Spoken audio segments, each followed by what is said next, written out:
Hi guys, welcome back to Mommy Loves to Read. I'm Olivia and thank you for joining me today. So guys, thank you so much for tuning in. I know it's been a little bit of time since I last made a video. I started school last week and life has been very busy because I have school and I have other things and I have to take care of my kids and all these things. But today guys, one is Friday, so let's just take a minute and say, woo, it's Friday, we made it. And I have finished all my work. I have one more homework assignment, but we're not gonna talk about that, okay? What we're gonna talk about are these books. So I have come today to give you guys a review of a book that I have recently finished. I actually finished this maybe like 2 weeks ago, 1 week ago, I don't know, recently. But before we start, I'm just going to give you a little caveat. You guys, don't come for me in the comments. So guys, like I was saying, sorry before my camera messed up. Do not come for me in the comment section when I tell you what book I'm talking about. Because this particular book, let me just go ahead and introduce it, is The Vanishing Half by Britt Bennett. Now guys, I've heard nothing but good things about this book from everyone that has read it, from people that I know in real life, to people on Bookstagram, to I'm in a Facebook group that's a reading group, and everyone likes this book. Let me tell you guys, I didn't like it. I didn't. Here's the backstory. So I heard so many good things about this book that when it was time for me to pick my book of the month, which let's not get into all that. I got my book of the month subscription as a gift. And so I'm going to keep my book of the month subscription. But anyways, I ordered this. As soon as they showed the books for the month, I clicked. I didn't even look at what the other books were for the month. I was like, oh, they have The Vanishing Half. I'm going to get it. And so I was so excited when I got this book. I think I was reading something else when this book came and I hurried up and finished it so I could start it. And you guys, I just didn't like it. I feel like, okay, let's start, I guess, we'll start with what I didn't like and end with what I did. The problem that I had about this book is, which it could just be my understanding. When you read the synopsis and everything that I heard about this book, it makes it seem like you're going to read about these two sisters, these two twin sisters who one just decides to pass as white and the other decides to live her life as a black woman, and their story and how this great thing happens is going to bring them back together. And I felt like that's not what happened. In this story, for those who don't know, just a quick review, you're following twin sisters Desiree and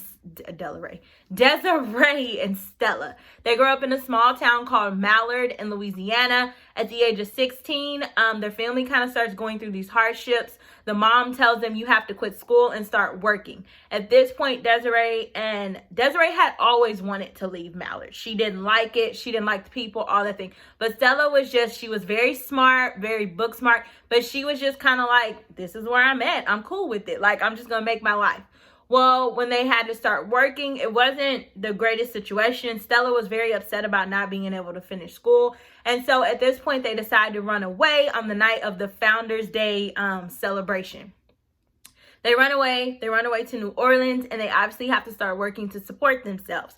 In order to do this, Stella makes the decision to pass as well. Well, Stella, with Desiree's kind of push, kick in the butt, she didn't want to do it. But when Desiree kind of gave her that kick in the butt, she did it. And she decided to pass as white in order to get this job. And she kind of had this whole thing of she wasn't pretending to be white. When she walked in, they assumed she was white and she just never told them she wasn't. And the story kind of goes from there. At this point, one day when they're off at work, Stella writes Desiree a note and she's like, I'm leaving. See you later. I have to go live my life. And at this point, she begins her life as a white woman, and Desiree continues her life as a black woman. And they take very different paths. Desiree marries the darkest man she could find. Obviously, Stella marries a white man. And that's kind of where the stories take off. The story comes back together with Desiree returning to Mallard in their hometown one morning. And everyone is like, oh my gosh, one of the Vine's twins is back. And she's bringing this really dark girl. They said actually when they described the way her daughter looked, which her name is Jude, they said she was holding the hand of a girl who was 7 or 8 and as black as tar. So she's a very dark skinned child, and compared to them who are very white, obviously they're able to pass for white. They're like, what's going on? And the story kind of goes from there. So yes, the things that I did not like about this story was I feel like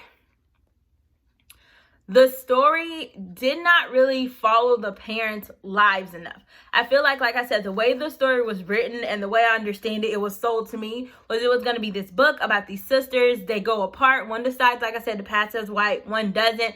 The situation brings them back together, and boom, the story continues. And it wasn't like that at all. I feel like the story mostly followed the children.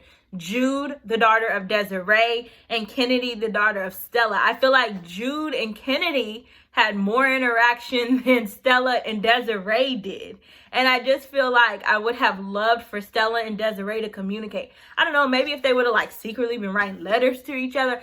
I don't know what it was, but it was just kind of like they didn't have this relationship. I felt like the relationship was had between Jude and Kennedy. And even with that, I kind of have an issue with that, because I feel like most of the book, I didn't count the pages, but I feel like for 85 to 90% of the book, I feel like we were talking about Jude and Reese's relationship, which I know was a big part of the book, but I feel like Jude and Reese could have had their own book. I don't understand why, so much of the book was about Jude and Reese, especially when, how do I say it? I don't feel like Jude and Reese's relationship, I know Jude, she was dealing with growing up in a town where no one really liked her, so she was not comfortable in her own skin. She didn't think she was beautiful. And Reese left home because he couldn't be accepted for who he was, and he was going through this transition of being in a female body but being a transgender person, so he identified as male, and kind of that struggle and all the things he had to go through because of that.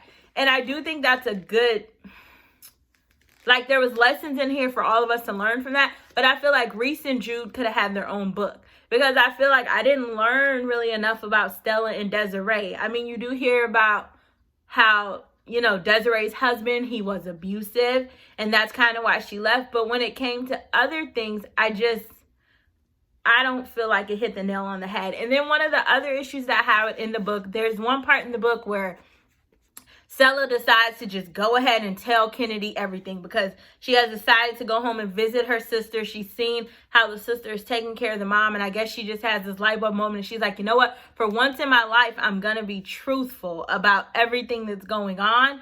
And then she tells her, and then it's like, okay, now I'm just going to go ahead, live in my life. And I'm kind of like, well, what was the point of you telling her that? And the only reason I said that is Kennedy knew she was lying. It would have been different if she knew her mother was lying. At this point, Jude had given her a picture, seeing the two women together. She knew her mother was a liar. It wasn't like this thing where she was like, oh, I don't want Kennedy to hear this story from someone else. She knew her mother was a liar, and you divulge all this information to her, and then you're like, okay, I'm just gonna keep living my life as a white woman. And I don't even think she was happy. That was the thing. I feel like she made this decision thinking her life was gonna be all peaches and roses, which it brings up kind of like that saying is, the grass is not always greener on the other side, just where it's watered. But I felt like she thought her life was gonna be all peaches and roses, and it wasn't. And so I'm like, what was even keeping you staying white? Because you weren't loving your life. So I don't know, guys. Maybe I just hyped this book up too much in my mind.